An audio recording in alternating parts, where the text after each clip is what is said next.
Joining us now to review some of the headlines of today's newspapers from around the world is Arise News analyst, great Malabite, Emmanuel Ifeni. Good morning. Good morning, Ruben. Good morning, Rufai. You've been having some legal headaches. I hope you won't transfer that to me, because what I've been listening to all morning on that kind of judgment. But we'll get there. We'll get there. Now, let's start the review with this day, Nigeria's newspaper of record. Now, the story above the masthead, the window story. NUPRC warns against plans to frustrate gas flare commercialization program. Meets producers to resolve issues with awardees. The Nigerian Upstream Petroleum Regulation Commission, NUPRC, has warned players in the oil and gas industry against frustrating the Nigerian gas flare commercialization program, which aims to achieve zero routine burning of gas in the country. Yes, gas flaring has been a major problem in this country. It comes with oil production, and the oil majors over the years, they refuse to do what they should be doing, and prefer to do what they wouldn't do in other climes in Nigeria. Flaring gas associated with crude oil production. But the gas can be better utilized. Even when fines were imposed, these companies would rather pay fines than comply with government directive. Now, the recent program by the government, the Nigerian Gas Flare Commercialization Program, in which a number of companies were awarded licenses to utilize this gas. And now the chief executive of the Nigerian Upstream Petroleum Regulatory Commission, Mr. Gbenga Komolafe, in that meeting with the oil and gas companies, and he's saying that they must not allow this program to fail, given the local and international attention it has attracted. Well, I think we'll do more than talking. Perhaps those who are given the licenses, we hope they have the wherewithal, the capacity to do what they claim they want to do. And that is where perhaps the attention needs to be focused. So that if they don't have the capacity, perhaps the earlier the licenses are withdrawn and given to those who can actualize. There must be a clear plan of action with timelines by these companies to do what they have set out to do, or what they claim they can do. Now, the lead story of these day newspapers, CDS, Chief of Defense Staff, Boko Haram terrorists planned attacks from prison with warders connivance, says 73. Unmanned forest taken over by bandits. Calls for extradition of Simon Ekpa. Rising cost of aviation fuel hindering war against terrorism, declares Chief of Air Staff. We are operating in difficult environment. IG, the Inspector General of Police, laments. Afenifere urges Tinubu to issue executive order for creation of multi-level police. Yesterday, the service chief were at the National Assembly. They've been invited over the security issues in the country. And, of course, one after the other, the military chiefs, the defense, led by the Chief of Defense Staff, of course, reel off what is the problem. The Chief of Defense Staff, of course, took his time to tell the National Assembly the problems besetting the battle, the war against insurgency and terrorism, as well as banditry. And of course, he talked about the borders, our porous borders, over 1,000 entry points where people go in and come out, even with light weapons, with no checks. How can a country as big as Nigeria have such a porous borders? How come we cannot police our borders? That is a major question the nation must answer. Of course, the federal government in charge of the borders, the customs, the immigration, and other security agencies that are at the border posts. Now, he also talked about poverty, that no matter what you do, if people cannot eat, if they are poor, they will resort to criminality. And that is a message not only to the president, but also to the National Assembly members who rather allocate money for bulletproof cars and luxury cars and yachts, that people are hungry. I think it's a message the National Assembly members should take to heart, not just to the president and members of the executive, because they too, they are part of the problem in what they approve. What about their oversight function? People are hungry, they will resort to criminality no matter what you do to preach peace and ensure peace. The Chief of Defense Staff, giving that, I don't want to call it sermon, to the National Assembly members. Of course, the Chief of Air Staff complained about the rising cost of aviation fuel. I'm not sure their budget has been increased, or anybody thought of that when they were doing supplementary budget. That the same aviation fuel airlines are complaining about the cost is the same aviation fuel the Air Force had to buy to fuel their aircrafts to do several sorties to get at these bandits and terrorists. And of course, the Inspector General of Police telling us a familiar story. Not enough policemen. We need to recruit more, even if you bring all the policemen that are carrying handbags and following VIPs all over the place.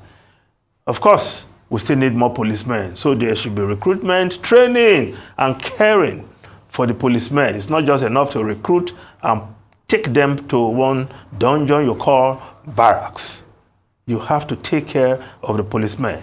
The Chief of Defense are talking about the military, that the soldiers who go into the forest to fight and extinguish these terrorists, they don't take more than 50,000 naira a month home. And of course, the feeding allowance for every soldier from the Chief of Defense Staff to the lowest soldier is 1,500 naira a day. Where we talk of food inflation every day. I don't know how that can sustain somebody, especially when that person is supposed to be in the forest fighting when the rest of us are sleeping. Now, other newspapers are also reporting this story from the National Assembly. The Vanguard newspaper, why insecurity is not going away yet. Service chiefs, of course, the bullet points there. This issue of Simon Ekpa was brought up by the Chief of Defense Staff because he sits in his cozy apartment or office in Finland, gives instruction to, and some ragtag individuals carry out that instructions to disrupt the peace and security of the Southeast. What will the federal government do by way of dealing with that issue through the diplomatic channel with Finland? A man cannot be causing problem in another country and you give him cover in Finland. Nigerian Tribune newspaper, insecurity service chief blame judiciary for freeing suspects. Of course, recently the Attorney General of the Federation said there will be trial of terrorists, arrested terrorists. We hope the judiciary will live up to expectation. But if you take a suspect to the court, you must also prove that he is indeed a terrorist. The judge will not just send him to prison on account of allegation, so that innocent people are also not sentenced on the assumption that they are terrorists. So whoever is taking them to court also need to prove that case. Now, the Daily Sun newspaper, below the photograph, the Daily Sun, insecurity Judiciary not helping terror war. The military. CDS accuses judges of endangering soldiers' life. Now, the lead story of Daily Sun. Ohaneze Afenifere Middle Belt Forum press for state police. Asks Tinubu to devolve police to state, local government levels to fix insecurity. It can't work unless Constitution is amended. Attorney General of the Federation. It's long overdue. INC, Ijaw National Congress. Huriwa calls for state of emergency on kidnapping. Now, the state police, that debate has always been on. It's part of the restructuring that must take place. And of course, it has to come with constitutional amendments because right now, the Constitution does not make provision for state police. Asking the president to just come up with an executive order, I don't know how that solves the problem. But we all need to sit down and discuss this matter and come out with the modalities. Because if we see what some state governors are doing with even the Nigerian police that is not under their control, you want to wonder, what will they do if they have their own state police? Now, the New Telegraph newspaper, Nigerians expect magic from ill-motivated police force, says IG. Yes, as service chiefs seek more funding. Of course, we need to train the police, give them good welfare package, take care of them. We compare our policemen with policemen elsewhere. If you see the policeman in the UK, you say, oh, wow, policeman not like this. But you need to see his package. You will want to be a policeman over there. Also in the US. So we also need to take care of our policemen as we complain about the quality of their performance. Now, the Punch newspaper, states spend 1.7 trillion naira on trips, meals, others borrow 988 billion. States borrow 988.48 billion from banks, others in 9 months. Governors get over 87 billion for security votes. Ondo denies 7.3 billion naira diversion. Of course, talking about meals. Governors are voting so much for meals. You people in government, you eat so much. Huh? Well, I was reading about over 100 voted for vegetables somewhere. I said, those must be special vegetables, you know. Ruben, we need to go and take some lunch at this house. 1.something million for vegetables. Is it not ugu, shoko, and ewedu? Which other vegetables are they talking about? Ruben, well, according to that report in the Punch newspaper, state government spending so much on trips and meals. Well, the Nation newspaper, government asks Supreme Court to extend old Naira notes lifespan. Nation risk return to currency squeeze crisis. Apex Court fixes November 30 for hearing. Of course, the issue of the new and old Naira note has not gone away. There was a court ruling that gave up to December this year. So what will come out at the end of that? But the government of the day is asking for an extension of the use of the old Naira note. But there has to be some clear policy from this government, from the new central bank governor, on what we want to do with the new and the old Naira note going forward, so that we don't have this back and forth. In some states, they're already experiencing currency squeeze again, cash crunch. We don't want to get to the stage where people were buying Naira with Naira. Now, the Daily Trust newspaper, this is a story I would have loved to avoid. Confusion over contradictions in CTC of appeal court judgment sacking Kano government. Is typographical error. Gawuna's counsel, APC shifting and saying only Supreme Court will interpret it, says Governor Yusuf's lawyer. Well, you have dealt with this matter earlier with the NNPP spokesman, but going through those documents you were reading, well, you will have to keep a pack of painkiller, Panadol or whatever by your side to read through that document.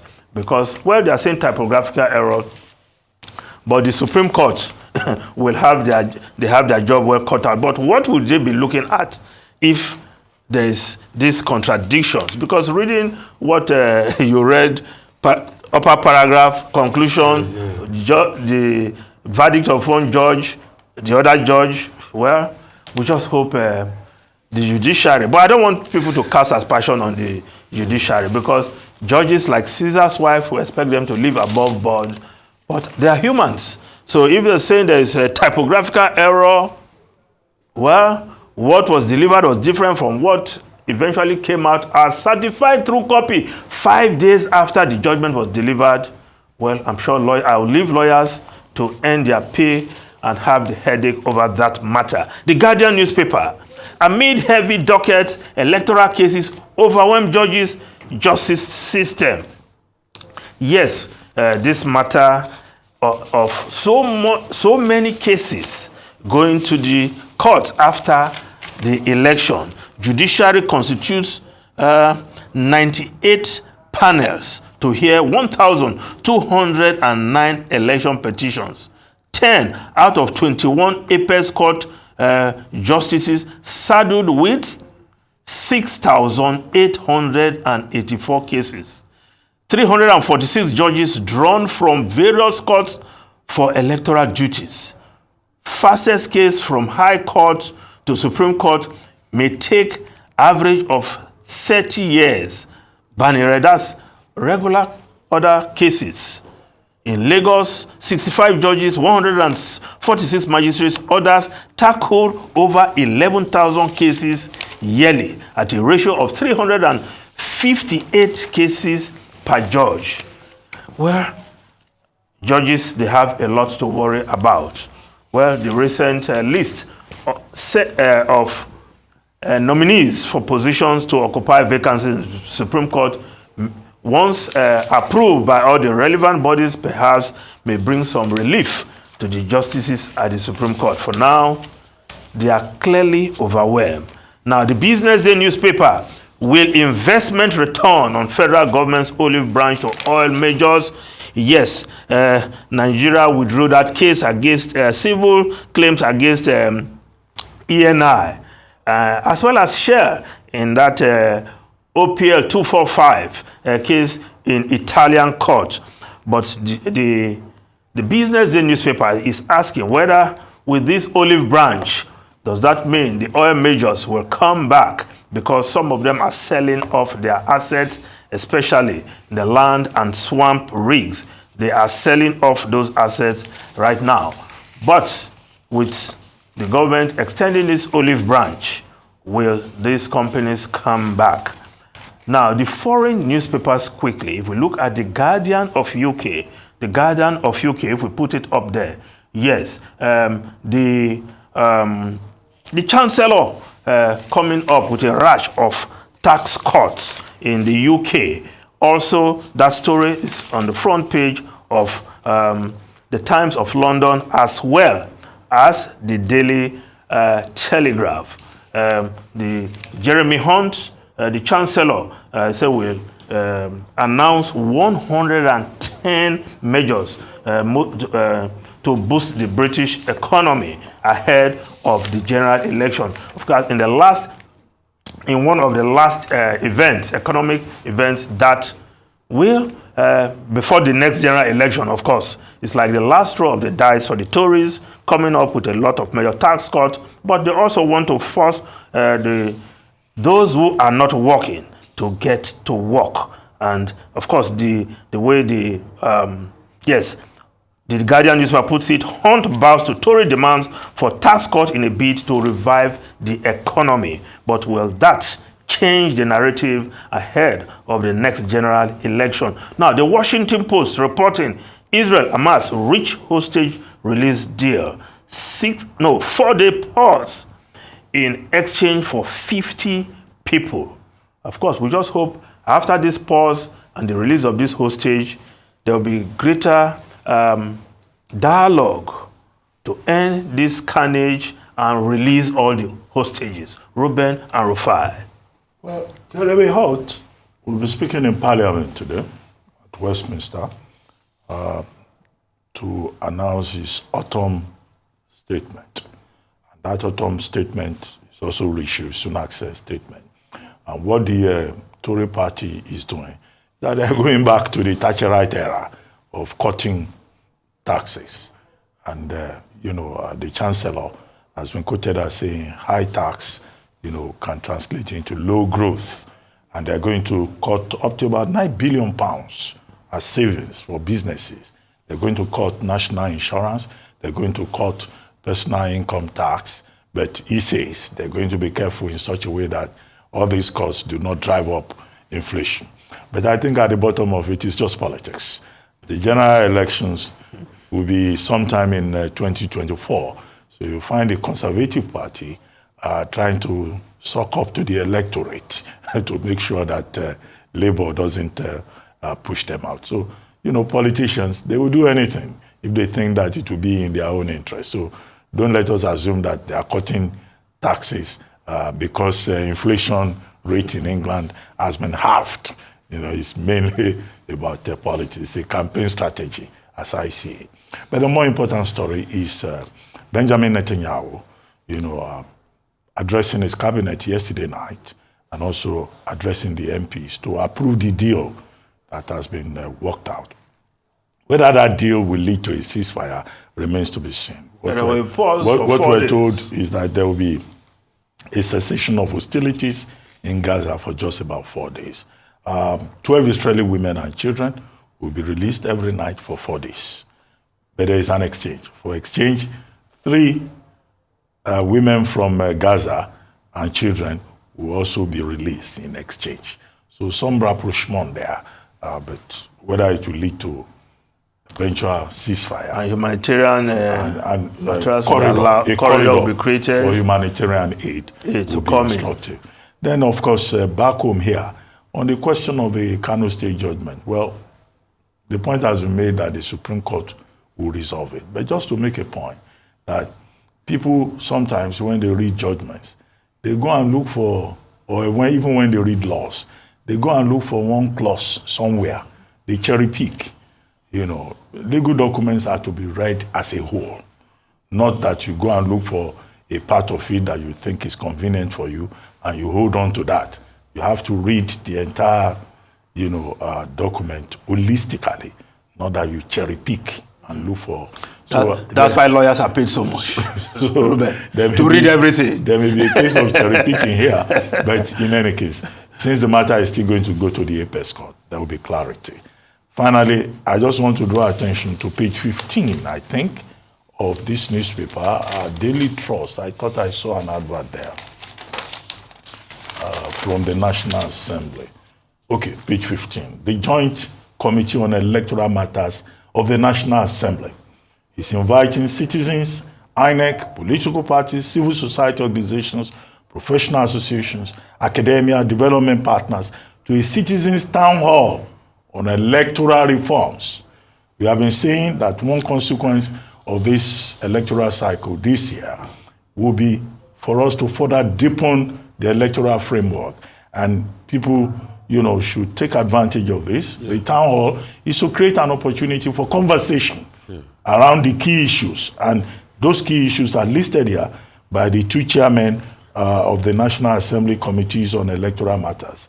About how to unbundle INEC, mode of appointment of INEC chairman and commissioners. I guess they will go back to the Waste Commission report there. Early voting, diaspora voting, technology, the use of technology, and pre-election, post-election litigation, electoral offenses prosecution. I think these are serious issues, which we took up on Saturday when PLAC, Policy and Law Advocacy Center, organized a workshop on this same subject. And Senator Ali and Honorable Balogun of the House of Reps and others, they were there. And this is part of the outcome. And I think Nigerians should take advantage of this town hall. Let us begin to advocate for a review of the Electoral Act, for further amendments to the Constitution. Don't wait till 2027 before you begin to complain that IREV must work, BVAS must work. Let the work start from now. So I think that should be given further publicity so that citizens can be well aware and make their contributions, not just a few people gathering in one hall somewhere. And that's really how to build democracy. Just a couple of things I want to say. I'll first start on the international scene. On the international scene, there's a story on Fox, anyway, not reported in the paper, that's now saying that Zelensky is saying that he's open to talking to President Trump if he truly thinks he can bring peace. Trump or Putin? No, President Trump. Okay. Very indicative if he thinks he can bring peace in the Russo-Ukrainian war. Because what it seems as though now is that the West has forgotten Ukraine. When you look at it, key media outlets in the West don't report about the Ukrainian war again. All of a sudden, they've all moved ship and all of that. And the Americans are dragging foot. And I'm sure Zelensky is probably taking this position because he's looking at the possibility that in the next election, if Trump emerges, then he'll have to work with Trump. And Trump has been the real person at the background, telling a lot of these Republicans to be able to vote against any relief to Ukraine that the Democrats have championed. So he's strategically planning, probably looking at planning all scenarios, probably a life after Biden. So that's something we should look at, just to also remind all of us that the Ukrainian war is still on, even if international media... It's still raging. It's still raging, even if international media does not cover it again, and they've moved on now to the Israel-Hamas-Palestinian crisis. The Ukrainian war is still on, and so a lot of people are still dying out there in Ukraine. Another story that I want us to look at is from the Daily Trust. When the National Security Advisor was saying that everything has stopped as regards, insecurity, that there's been a reduction, just hear this story. How bandits kidnapped 17 and killed cop in unique operation in Maru. And this story just tells it all.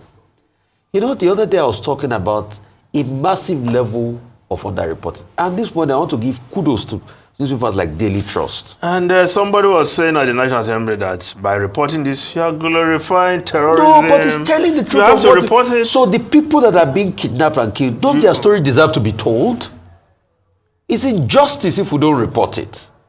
So you can see. It is not glorification. It's not glorification. We're terrorism. saying it the way things are. So you can see a cop was even killed. And Daily Trust has done a very good job at constantly reporting the massive level of insecurity in the country. So I think for all of those that say, no, there's a reduction going on. No. Most of the cases are being underreported. But Daily Trust takes it upon itself to constantly report cases like that. And I also want, I think it's the front page of the Guardian. Yeah. I want us to do something about these judges. Improve remunerations, also help them a great deal to ease this pressure. 346 judges drawn from various courts for electoral duties. 10 out of those 21 judges of the APEC saddled with over 6,800 cases. The workload. Fastest case from High Court to Supreme Court may take average of 30 years. Justice delayed is justice denied. Judiciary constitutes 98 panels for 1,209 election petitions. The workload is too much for them. But at the same time, Nigerians must also look at the politics going on in the nomination of these judges. Lasisi Olagunju of the Tribune newspaper wrote a very extensive article on Monday on his popular column called Monday Lines as regards this. Let Nigerians go and read that article. Just like also Mr. Dr. Sam Amadi wrote a very good article about the incoherence of judgments, at the back page of These Days Today. Let Nigerians also go and read those articles. And they must also make their voices heard as regards nomination of judges, one way or the other, because these judges will determine cases that will affect your life for the rest of your life. Well, talking about this list, Dr. Bachi, Yes. Nobody from the academia, nobody from practicing lawyers, many of whom are very sound, and it has been canvassed over time that it should look beyond those who have just gone through the ranks from the lower courts to appeal courts to pick justices for the Supreme Court. I don't know why that was not.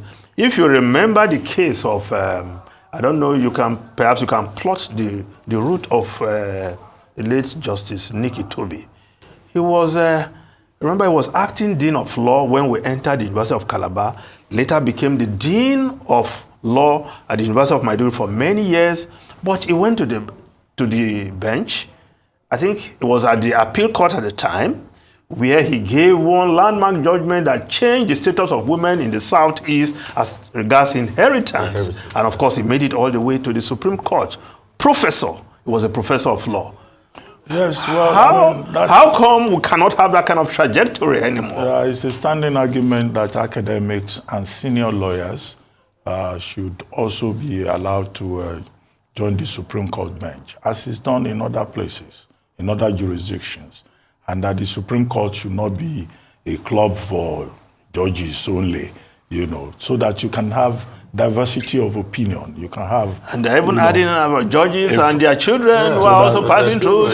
So that, if their children are qualified, there's no problem with that. Yes. If your child is a qualified judge, why not? You can sit on the bench. It's not. Don't let us use emotions but some people have argued against or sentiments. No, but some people have argued if the against children that are too. qualified, if they are not qualified, that's when you can reason. Because the reason for the qualification is access to. And you will because not, they have access. And you will the not children put a have man, been there if they and you don't will have not access. put a man on the bench when he's not qualified. Yeah. But in any case, they just want, the recommendation is that you have more people. And the committee that was asked to make recommendations actually recommended Ulisa Agbakoba, recommended Chief Wale Olanipekun, SAN, recommended quite a number of academics. But at the end of the NJC, in his wisdom, has decided to choose from the various zones only, judges, to be promoted to the Supreme Court. Maybe we'll get there someday, because the lawyers who are advocating that more academics, should be brought to the bench at the apex level, they will not give up. And some of the academics that have been there in the past, like Nikki Tobe, highly cerebral, professor of law before even grace the bench. Okay, thank you very much, Emmanuel.